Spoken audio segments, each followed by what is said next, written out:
honorable Ayib nani konton bake konton dole men kap sahyari o be ko la fana ke tentu bake le fait que yemon accordé mbatina ni sikatano nyami alors na question folo o manga question fan danaka wala ka juma ka mo ya lon fana juma mo Ayibu dafeti mo Ayib Mohamed Ayib dafe wala jumati merci honorable.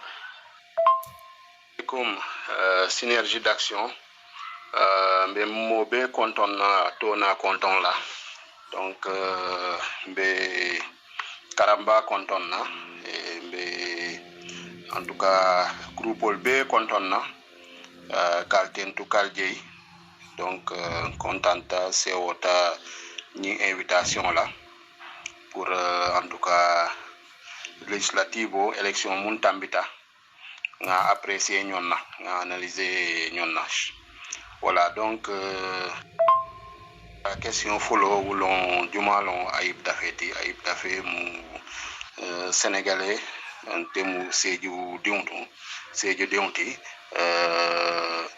je suis également Kodoko environnement le Carola environnement temu juriste environnementaliste nga diplôme soto Sédhiou baccalauréat en 1998 lycée Ebou Diallo Sédhiou Kabrim Botadje tata Toubagoudou maîtrise en droit international soto Mouroutana Sénégal c'est vers les années 2004-2005 donc commencé que Doko dans le domaine de l'ingénierie conseil comme consultant environnement le Carola donc diplôme d'eau soto en droit de l'environnement diplôme d'études approfondies en droit de l'environnement donc Cabrine 2005-2006 Bedoko là donc dans un bureau d'études de la place dans un bureau d'études sénégalais donc comme consultant en droit de l'environnement wolon do côté donc pratiquement Cabrine 16 ans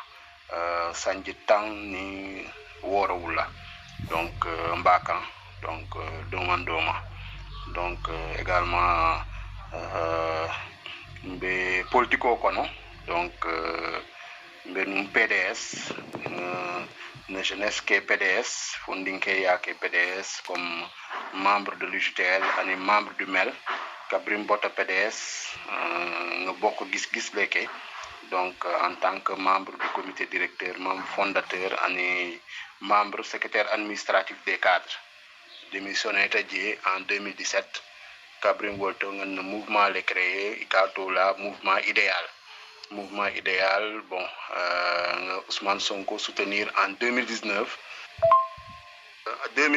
un mouvement idéal Ousmane Sonko les soutenir à la candidature comme candidat à la présidentielle nga soutenir en 2019 donc dunta coalition Sonko président donc Kabrim Botadje donc en 2021 en août 2021 un mouvement fusionné nga ke Kilingti anim Pastef en août 2021 avec 15 autres partis et mouvements donc Saïmbe Kabrim Woltombe Pastef en tant que responsable et militant de Pastef plus précisément dans la commune de Sédhiou et Sédhiou département donc voilà vraiment une rapide présentation voilà merci.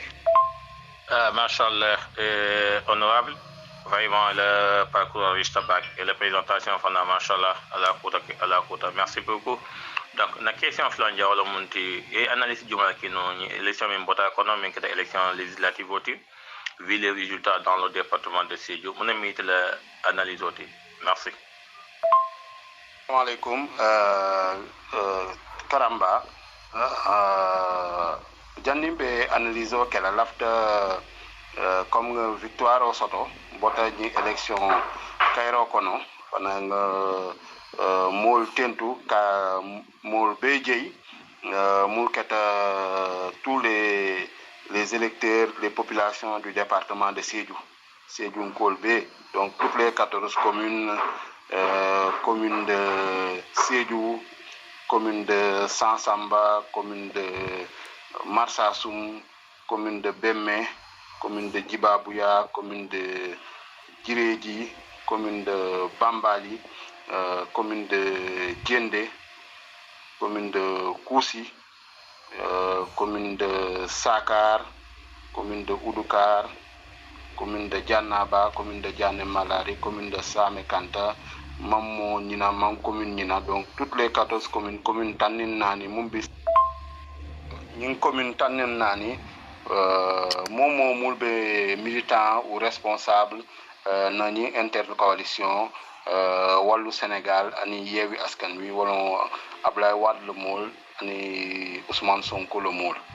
Donc, mo be tentu que mo be djey ni victoire là. Donc, qu'a fait félicitations.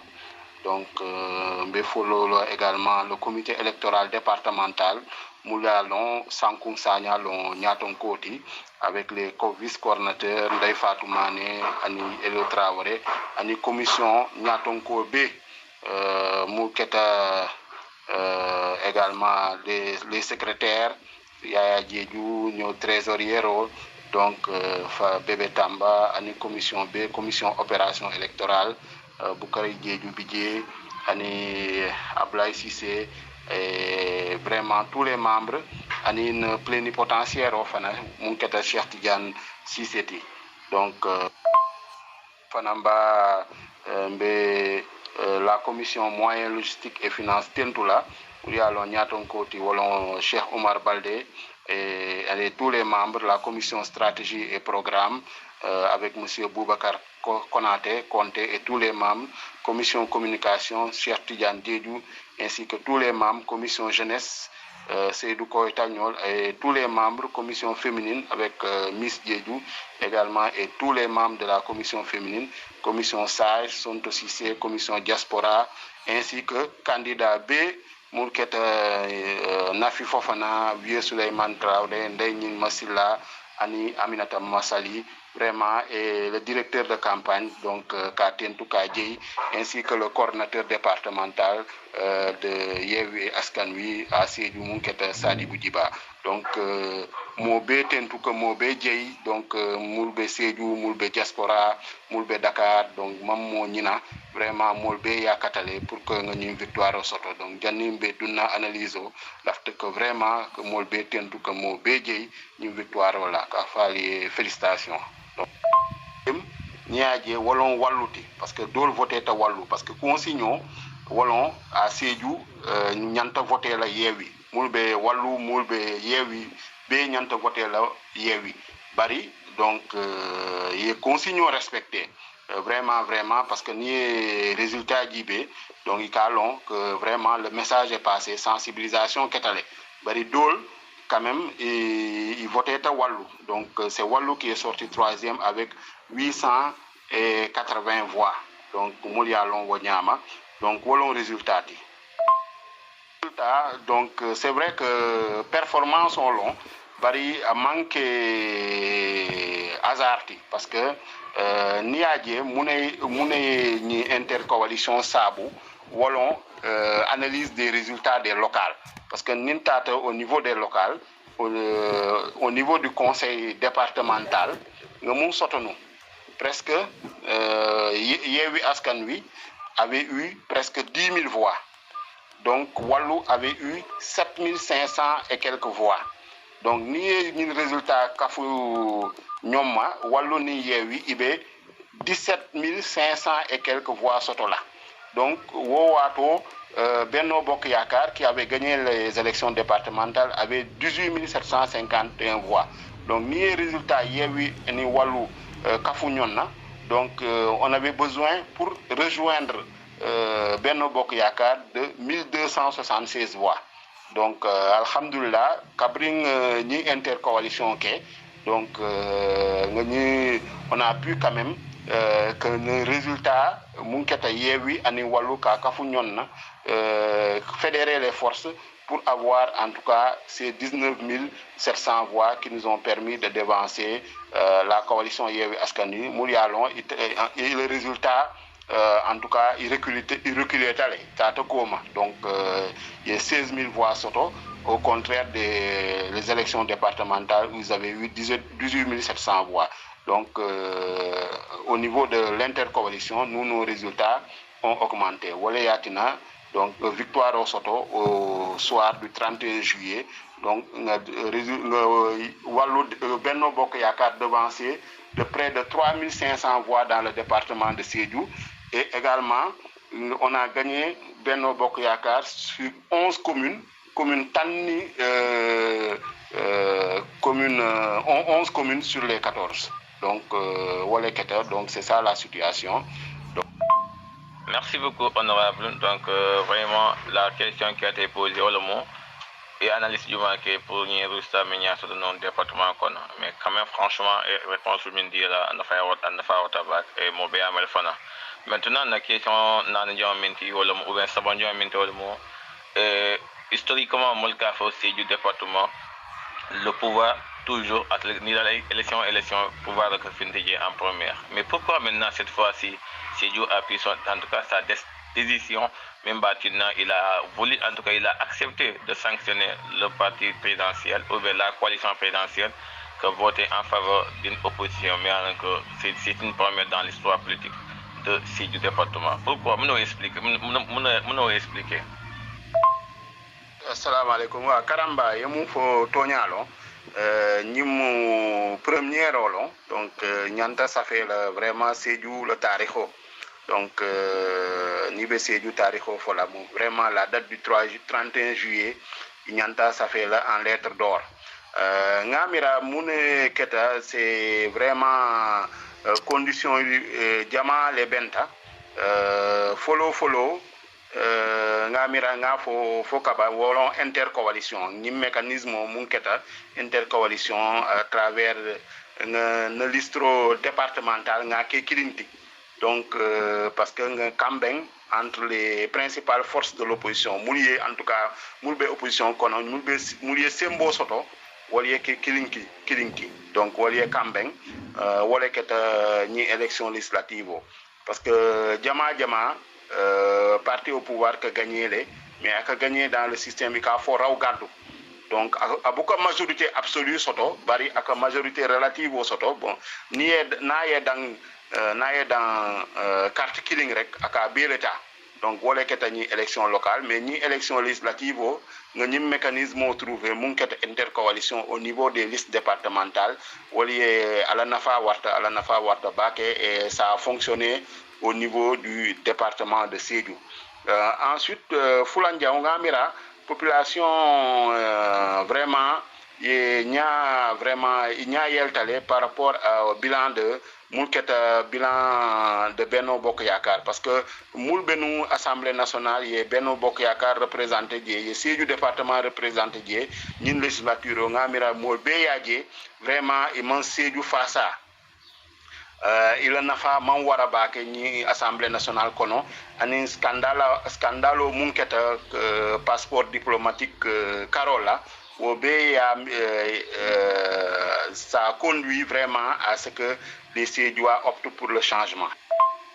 Ensuite Mobeya Macky Sall le politico vraiment a été échec donc échec sur le plan politique le Carola parce que Mobé a dit que Sénégal bita daming vraiment à Mambetia parce que Macky Sall silo munta vraiment au manque Sénégal le Kairoti munkete troisième mandat ani vraiment opposant Soron en tout cas manifestant fall les militants de la démocratie wobe vraiment Ngamira, en tout cas électoraux, vraiment, ils ont pris la décision cette fois-ci d'opter pour le changement. Yewi Askanui, Ani Walou. Ensuite, Niadje, Balouo, le Kolia, vraiment, également électoraux Kouni. Macky Sall le politico là parce que Mobé a dit Macky Sall le politico vraiment a manqué tagnato di mon nafaje à le politico kono parce que sur le plan économique et social baluobe koliarin ni baluo fin ou malobe koliarin anin tulo anin koube vraiment ni tata seno le carola fana engrais ani semence bon ni secteur o ma rek vraiment je vraiment kolia wartale deto wartale molbe jarabo kono fana wala yatina mol tamit say il facilita Macky Sall vraiment le régime là ani Benno Bokk Yaakaar. C'est ça qui s'est exprimé au sein des urnes le 31 au niveau du département de Sédhiou. Donc condition jamale benta muliatina ñina alhamdulillah Sédhiou a choisi le changement. Donc Sédhiou changé talé donc avec l'opposition. Ani fana on ne doit pas oublier également Ousmane Sonko impacto parce que Ousmane Sonko a que munke vraiment que dialogue avec la population, que population kachandi vraiment sur le plan de la démocratie, sur le plan de l'économie, sur le plan vraiment Sénégal nyanta Sénégal marala nyami. Donc vraiment ça également et population kunile, et électoraux kunile fana. Donc une sensibilisation ani alana. Donc anata Sédhiou à la veille du vote également le jeudi 28. Donc à la nafana et cool jamal échanger ni élection ani ni campagne kono. Donc ngamira wo be en tout cas wo condition be les atina. Donc Sédhiou ñina a opté pour le changement. Donc voilà en tout cas en résumé les facteurs qui ont expliqué ni Benno Bokk Yaakaar le boyo Sédhiou département kono. Merci beaucoup honorable. Vraiment merci beaucoup encore une fois. Alors nous comprenons bien et les réponses à la question c'est de la situation sociale et puis tant d'autres facteurs. Au département, on a décidé que Macky Sall sanctionnait. Vu que donc sur le plan national, le président Macky Sall actuellement Amadou Kouké a sanctionné. Alors maintenant, c'est que peut-être quelqu'un d'autre m'avait demandé de vous demander, en tout cas la question du mardi, ce n'était pas aussi facile vu que le papa, il paraît, il travaille, en tout cas, il est un peu proche du camp présidentiel. Et comment vous avez vécu? Atla Kenya dit l'honorable, comment vous avez fait, en tout cas au sein de la famille, pour vraiment mener à bien votre campagne et aussi être aussi aujourd'hui le député qui a dans sa maison peut-être l'opposition, le père et du pouvoir en tout cas en place. Ah, caramba, yemu photo nyalo, c'est vrai. Tenin na fama manke kampilin kilingti ate be Benno Bokk Yaakaar te be Yewwi Askan Wi bari o manque pour moi obstacle oti parce que o manque problème bati parce que en tout cas kabrimbe dunna politiko kono nga man en tout cas make badi ya kuoti manke badi ya kuoti parce que nga mira politiko nim badi ya manke kiringti bari politiko manyanna badi ya jawyandi ima wo manke fana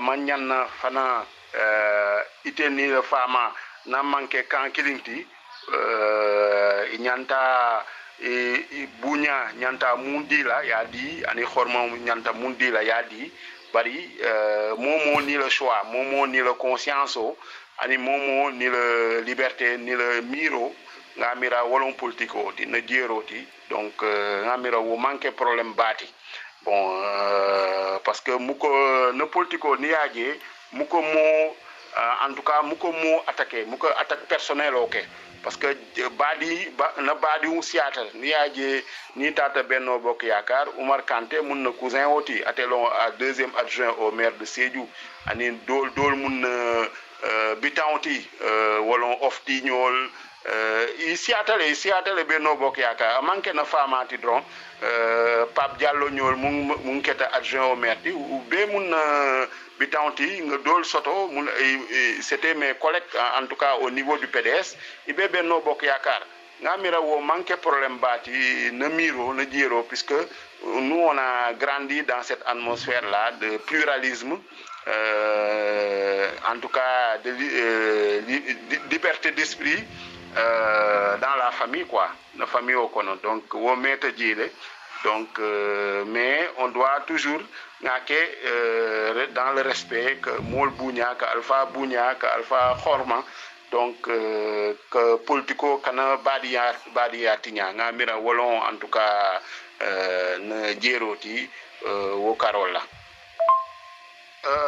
ni aje sa côté do nga mira woyen cool facilité là parce que moment fo ni afama le a parachuté afama le a syndijan afama le a en tout cas donc wo vraiment ayen wakilindi parce que ko vraiment fama c'est vrai tonya aya katale politico la carola Catalé parce que Mobé allons au niveau national, Mobé allons également au niveau de la région de Sédhiou, Kanin Casamance, qu'on a émunké, ko fana nyantan silo vraiment en tout cas tala mulialon mal fo mbe tambila ay munké bari mbe kato kala pour que ay munké fana ngake mais vraiment sur le plan du choix de l'appartenance politique, nous un choix à Koitale, wallon Pastefti, wallon le patriotisme, wallon Ousmane Sonkoti, ate un choix d'oké, bari bon, kelo kilinde, wallon pour le développement de Sédhiou. Ngamira mulbe wo karo de dolla, mulbe parti dolla fana, ngamira yengani yo killing soto, bari man si la killing manquer si la Kilinti, on vise tous le même objectif. Vraiment, on miroti sur ce plan-là. Merci beaucoup, honorable. Franchement, merci beaucoup. Et cela montre aussi, en tout cas, l'esprit de grandeur et aussi de la liberté au sein de la famille. Vraiment, merci beaucoup. Voilà, donc, la question de l'Union avec Kalaminti, honorable, c'est à tout le monde qui faut l'autre minute, c'est représenté. C'est le département qui a représenté au niveau de l'Assemblée nationale, à tout le monde qui faut l'autre.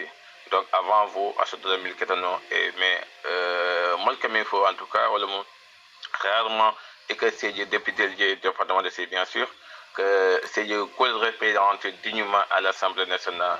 Je ne dis pas que vous mais les gens disent que vraiment, il est l'ONU qui a décidé de demander, en tout cas, pour la population locale. Alors, est-ce Aïb avec Nafi Fofana, elle parle pour que au défi qu'a relevé. Merci. Karamba, effectivement, Namira tel de tol teni Nafi Fofana, vraiment diko en tout cas Mouliatina c'est d'un collier tambindi nyanta timandila inshallah donc wo diko vraiment wolon que Sédhiou face à l'Assemblée nationale kono donc Sédhiou le problème ani Sédhiou vraiment le colia donc pour ka futandiji donc inshallah wo pareta pour que Sédhiou fasse ça et ninga fu Sédhiou wolon Sédhiou département ani Sédhiou région B inshallah donc ni installation keta donc ben kato B kela pour que vraiment nga Sédhiou représenté au niveau de l'Assemblée nationale womba kela pour que d'une commission kono inshallah fana ni ninga chance soto nga dum bureau kono ou bien conférence des présidents vraiment pour que nga Sédhiou ye sembo soto au Assemblée nationale kono à travers ses représentants wo vraiment wolon objectif oti wolon mission ti wo vraiment on doit le faire parce que population bem bato la wo karo la wo fanna la fana donc inshallah Karamba ngamira député ay rôle saba les soto donc rôle follow wolon que loi votée donc voter les lois donc ni Assemblée nationale tu dois participer également à ce travail là et il est présent il est absent au manyan nasiala donc qui est présent au niveau des commissions au niveau du bureau de l'Assemblée nationale, il ferait bien que il dû représenter au niveau de la conférence des présidents, ni des bureaux qu'on a. donc ñanta Sédhiou représenté là donc au niveau de l'Assemblée nationale et au niveau des instances donc loi au voté que il fana ni botadie également que contrôler l'action du gouvernement wolon que Mansakunda le doko ka kiskis ka korsi Mansakunda est-ce que añanta munkala akakele donc ay mu voté ñum budget nga budget le voté nga loi de finances le voté nga mu voté est-ce que Mansakunda akake kunne donc wolon le rôle du député fana et Sabandian wolon que qui est le banco FASA qui est le banco représenté au niveau de l'Assemblée nationale au rôle inchallah lafta ka jouer ani dokuño munketa nafi fofana donc inchallah ben kato bekela pour que Sédhiou FASA ni nga fo Sédhiou wolon Sédhiou département ti wolon Sédhiou région ti donc et toutes les 14 communes du département qui est bé FASA di pour que Sédhiou le Kolia ani Sédhiou le Bata nga futandi je nga féré ñini pour que nga Sédhiou bondi ñum Bata ko non nga Sédhiou bondi wo Kolia ko non donc inchallah vraiment wo ñanta kelen mission ti wolon na priorité ti inchallah nin dunta Assemblée nationale donc après notre installation. Merci beaucoup honorable ya itandi jank député la rôle minti yo itandi jan ya itandi fana ko avec le député timina ko be Sédhiou département mol fasala donc merci beaucoup vraiment mbe ala dan na fasik do ko sunanda bul ñame alors la sixième question wala mo Papa Diop ñele diam do la moy ya tan no mo la mati na ya loné parce que tata no milité no ala partir do alors bi contre toute attente Papa Diop il a fait le dos en tout cas à l'opposition et là peut-être quelque part dans le cas où nous demander au niveau de l'Assemblée nationale parce que ça soit entre 83 contre actuellement je veux dire avec les deux députés ça fera 83 contre 82 alors et pour le moment que c'est une déception pour après être fait déception en bas ou bien c'est juste un autre événement. Merci. Pape Diop le jamfa ngamira wo na Carol na miro ngamira wo manke wo man terrain di quoi wo man terrain parce que Pape Diop ngalon ne parce que bok gis-gis te mu membre fondateur du parti bok gis-gis te benum comité directeur bok gis-gis était j'étais également le secrétaire administratif des cadres mune mbondije wolon ni ku sifa parce que Pape Diop amang courage au soto amang xani que opposition ke parce que Kabring adunta opposition en 2012 vraiment ak yoyo leke donc ak ta ñaato camera bon abe dun abe avancé là après ay murukoma donc vraiment à l'opposition pendant 10 ans ñen sangi temps Kabring 2012 ak woleke ni a djé Pape Diop en 2012 atelier yatina Macky Sall ye Sénat supprimé atelier fana il avait refusé d'intégrer Yewwi Askan Wi parce que Kabrim be Yewwi Askan Wi créé là ako Khalifa Sall tatedje bari aman son ay explique ay raison dit mais à la raison vraiment aman vraiment a fait yatale. Donc, ngamira Pape Diop ani Macky Sall vraiment il katia metale. Donc bi aya yatandi mol bele que a manqué opposition ti abe Macky Sall vraiment le Carola.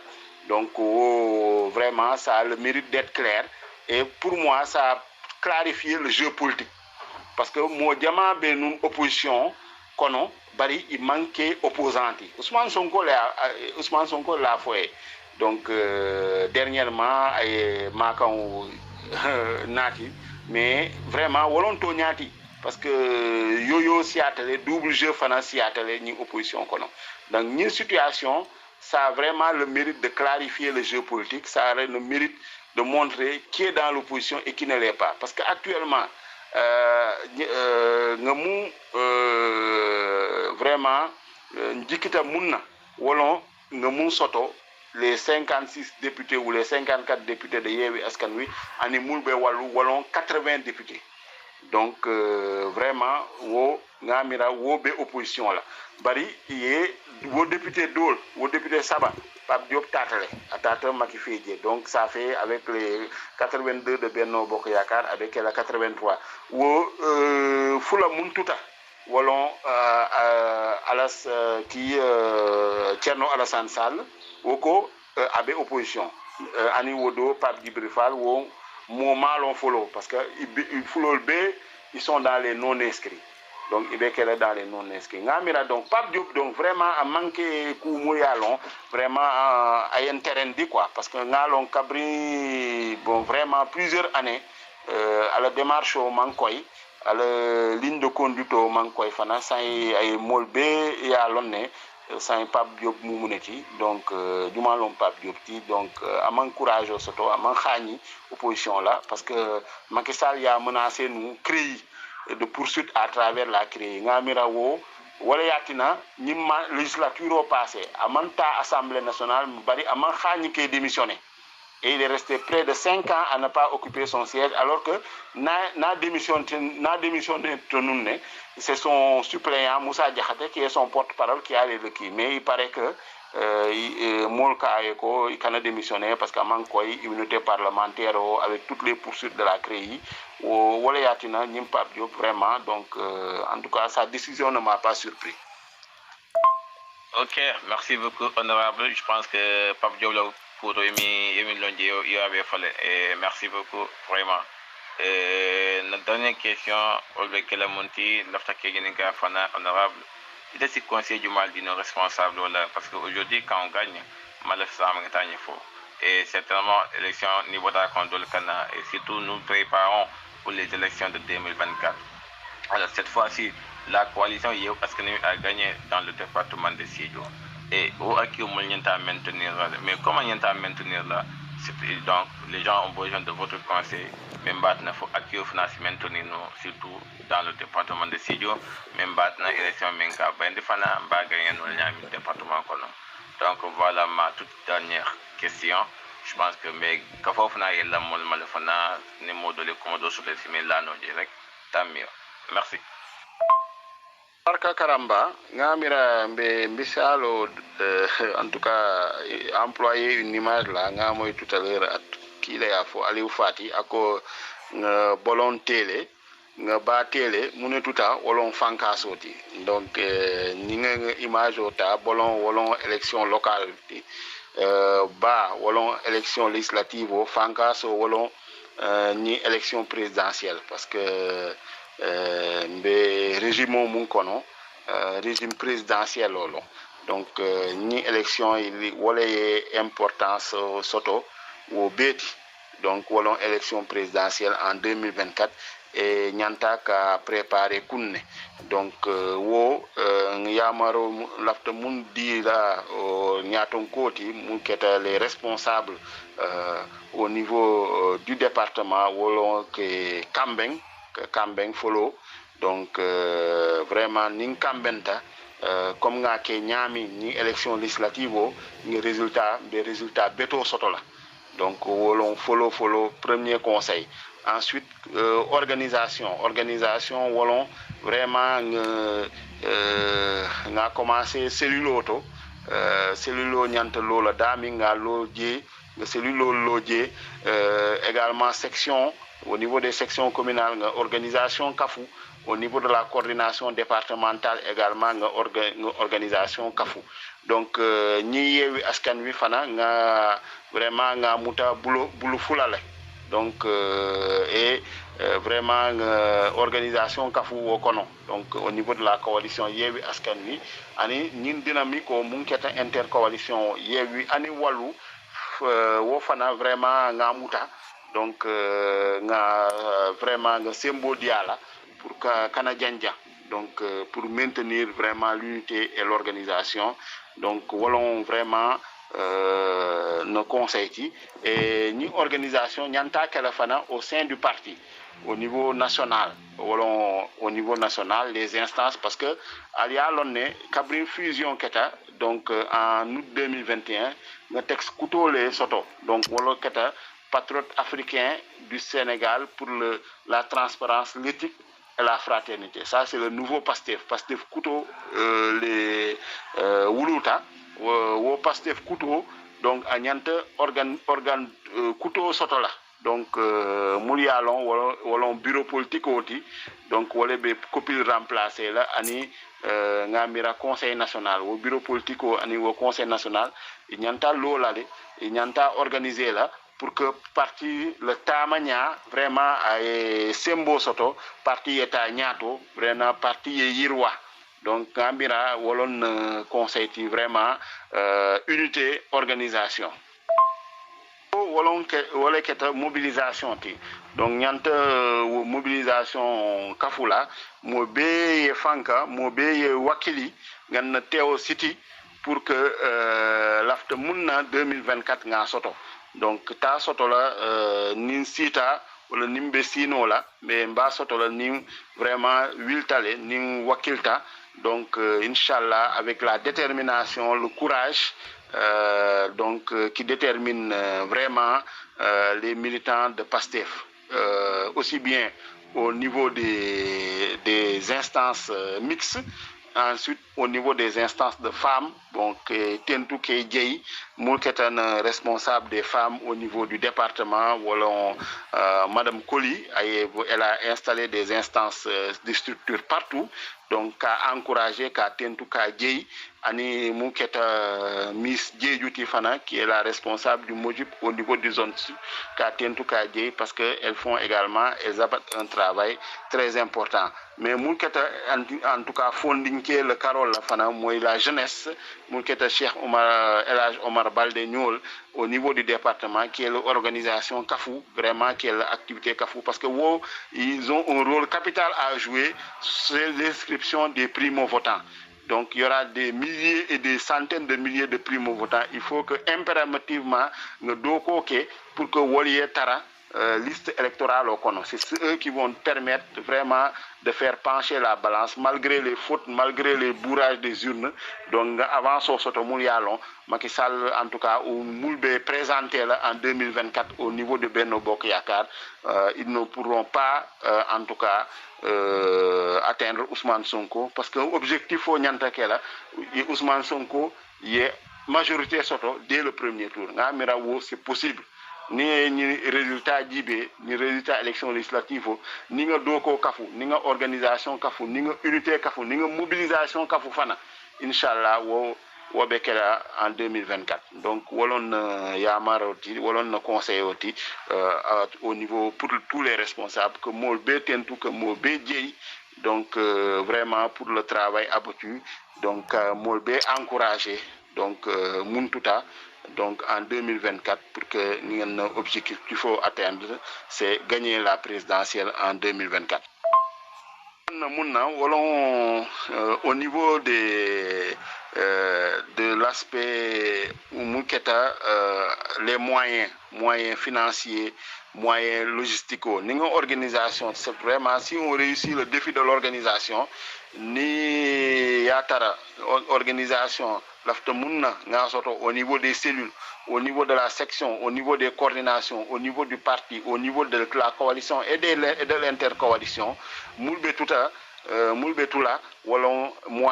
ce sont les moyens financiers, les moyens matériels, les moyens logistiques. Wofana ñanta stratégie yo faire pour que ni cotisation que munke ni contribution que munke vraiment nga organiser nga kafu. Donc, pour qu'on soit prêt, Ninko 2024 campagne on cite vraiment on sera prêt sur tous les plans. Donc, l'after fola. Donc, par rapport à ce qui, que Molbe Tentou, que Molbe Djei, donc, synergie d'action, Molbe Groupe Kono, donc, qui est Tentou Fana Karamba, qui est Djei, il est Lonia, vraiment, il est Doko, Ninyatale. Donc, ani Moulbe Ning Groupe animé là, Boubacar Dramé, Nyol, Karamo Kanté, donc, vraiment, Kouyaté, qui vraiment Sonko, Ablaye Sonko, Pastef Morikunda, man ñina mola vraiment tout le monde. Donc Aliou Fati ñol vraiment que molbe tentu que molbe djey mulka sensibilisation qui fana à travers les émissions comme Yaya Touré ñol Sédhiou Ousmane Sonko kanunte kafo anin groupe tomal be vraiment alia katale vraiment alia katale kal remercier kal tentu kal je fanfan al que doko munke donc kal du que doit mo beye simaya anin jata kendia alma be soni ala inshallah 2024 victoire au soto donc inshallah merci à la barka. Merci beaucoup, honorable. Vraiment, ndole tentu bak nye yifana et Tommy accordé ni diamta. Et en plus aussi, mais doit fana faut assis si manager Kendiala et que fait même fana ben surtout avec la nouvelle mission, mais que population a dit là avec côté mais que avec les bleus. Donc vraiment, nous sommes là à vous accompagner et à continuer à formuler des prières. Pour que vraiment qu'ensemble, le projet mais surtout nous fasse qu'il faut nous faire qu'on y a. Et merci beaucoup les patriotes. Maintenant, c'est à vous.